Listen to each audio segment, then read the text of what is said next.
Kisah Nabi Muhammad Sallallahu Alaihi Wasallam. Penghinaan terhadap Rasulullah yang menyakitkan.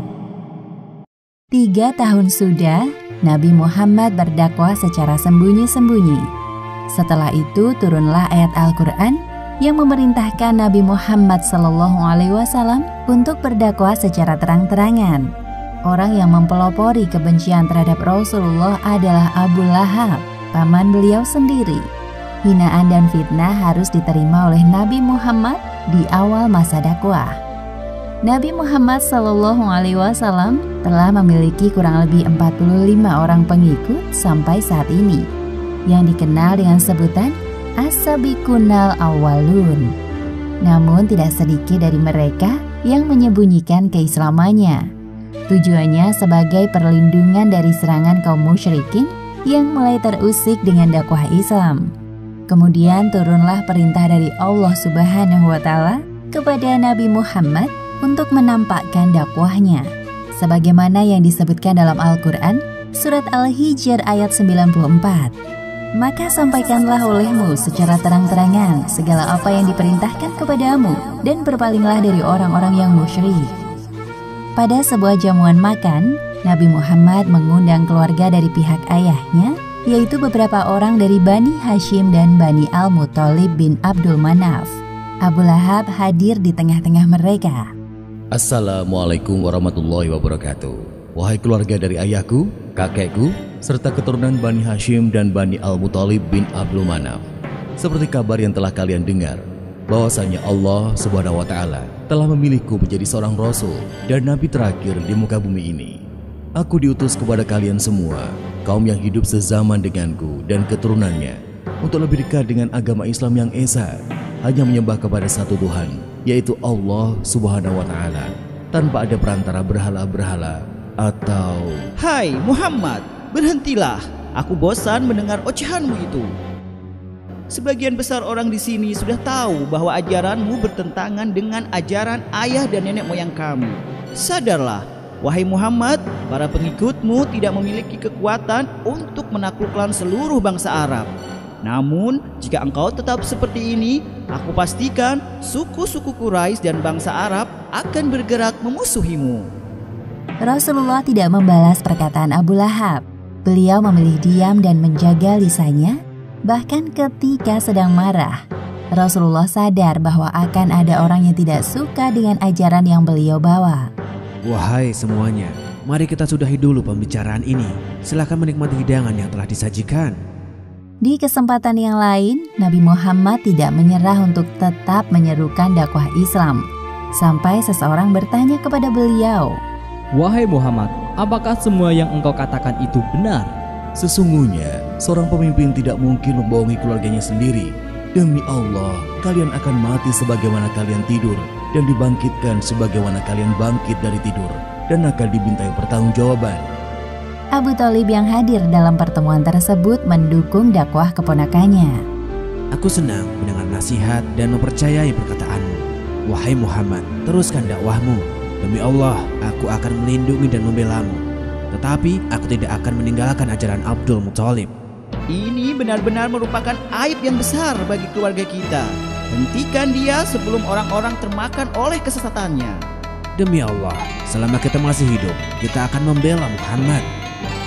Abu Lahab geram melihat keputusan dari saudaranya. Ia tahu bahwa Abu Thalib sangat menyayangi Muhammad karena mengasuhnya sejak kecil. Abu Lahab sadar bahwa ia tidak bisa menyerang Muhammad di depan Abu Thalib karena Abu Thalib adalah tokoh yang terpandang dan dihormati oleh para penduduk Mekah.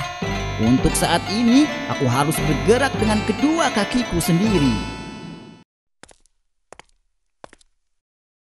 Suatu hari, Nabi Muhammad naik ke puncak Bukit Sofa dan berbicara di depan sekumpulan orang.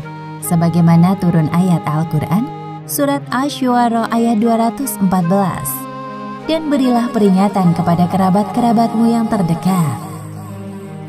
Wahai sahabat, apakah kalian percaya jika aku katakan bahwa ada pasukan berkuda di lembah bukit ini yang akan menyerang kita? Ya, kami percaya padamu, wahai Muhammad. Kami tidak pernah mendapati sedikit pun keluar darimu ucapan dusta.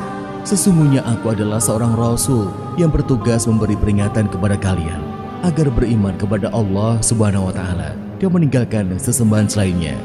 Walaupun aku seorang Rasul, aku tidak bisa menolong kalian kelak di akhirat. Jadi, selamatkan diri kalian dari panasnya api neraka. Abu Lahab yang ikut berkumpul di antara orang-orang merasa panas mendengar perkataan keponakannya. Cuma untuk ini kau mengumpulkan kami, wahai Muhammad? Sungguh perkataanmu tidak bisa dipercaya. Celakalah engkau selama-lamanya. Abu Lahab pergi dengan wajah marah dan pada saat itu turunlah ayat pertama surat Al-Lahab. Binasalah kedua tangan Abu Lahab dan benar-benar binasa dia. Beberapa orang dari pemuka kaum Quraisy mendatangi Abu Thalib untuk mengadu. Wahai Abu Thalib, keponakanmu telah mencaci maki berhala-berhala dan nenek moyang kami. Tolong hentikan dia atau biarkan kami turun tangan sendiri. Engkau juga sebenarnya tidak sependapat dengannya, bukan? Kami telah mendengar semuanya. Maafkan aku, wahai saudaraku. Aku tidak bisa membantu kalian. Aku tetap akan melindunginya, apapun yang terjadi. Muhammad telah aku anggap sebagai anakku sendiri. Musim haji yang ditunggu-tunggu semua orang telah tiba. Kaum musyrikin telah bersiap melancarkan aksinya. Mereka duduk-duduk di pinggir jalan untuk menghasut para pengunjung Ka'bah yang datang. Tentunya Abu Lahab adalah biang pelopor dari peristiwa ini. Jika nanti engkau bertemu dengan Muhammad, jangan menggubris perkataannya. Dia itu pendusta dan tidak waras pikirannya. Dia juga pintar sekali membuat syair. Kata-katanya sangat indah sampai-sampai engkau melupakan Tuhan berhala. Jadi berhati-hatilah jika bertemu dengannya. Ingat, tujuanmu datang ke Mekah untuk beribadah. Ya.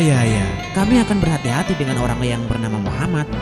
Sedangkan Rasulullah mendatangi para pengunjung Ka'bah di tempat-tempat yang biasa mereka datangi, seperti di Pasar Uqadz, Majannah, dan Zilmajas, untuk mengajak mereka masuk Islam. Setelah kepulangan para pengunjung Ka'bah, kini nama Muhammad terkenal ke seluruh penjuru Arab. Wahai Rasulullah, sesungguhnya orang-orang yang duduk di pinggir jalan dan menghasut para pengunjung Ka'bah tempo hari adalah ulah dari Abu Lahab. Abu Lahab tidak kehabisan akal untuk memusuhi Muhammad, termasuk istri dan anak-anaknya juga ikut membenci Muhammad dengan hinaan dan cacian kasar. Hal itu dilakukan untuk melemahkan kekuatan mental beliau. Dasar kau orang gila. Hai semuanya, Muhammad benar-benar telah hilang akal. Muhammad adalah ahli sihir dan pendusta. Al-Quran yang dibacakannya adalah dongeng orang-orang dahulu. Tidak ada sama sekali kebenaran di dalamnya. Ya Allah, apakah semua ini ujian yang harus hamba lewati? Sebenarnya setiap mereka mengejek atau mencaci, hamba merasa sakit hati, walaupun hamba tahu perkataan mereka tidak benar. Sekarang ini, hamba meminta kepadamu agar membukakan pintu hati mereka untuk menerima agama Islam. Ya Allah, yang Maha Kuat, berilah kekuatan untuk melewati semua ini. Astaghfirullahalazim. Demikianlah sepenggal kisah dari penghinaan terhadap Rasulullah yang menyakitkan.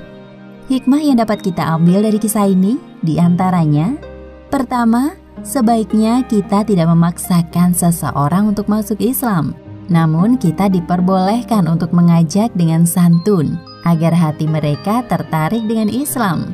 Dan kedua, hendaknya kita mencontoh kesabaran Rasulullah saat dihina atau direndahkan, tidak membalas dendam dan justru mendoakan mereka, karena sesungguhnya Allah Subhanahu wa Ta'ala bersama-sama dengan orang yang sabar. Wallahu a'lam bishawab.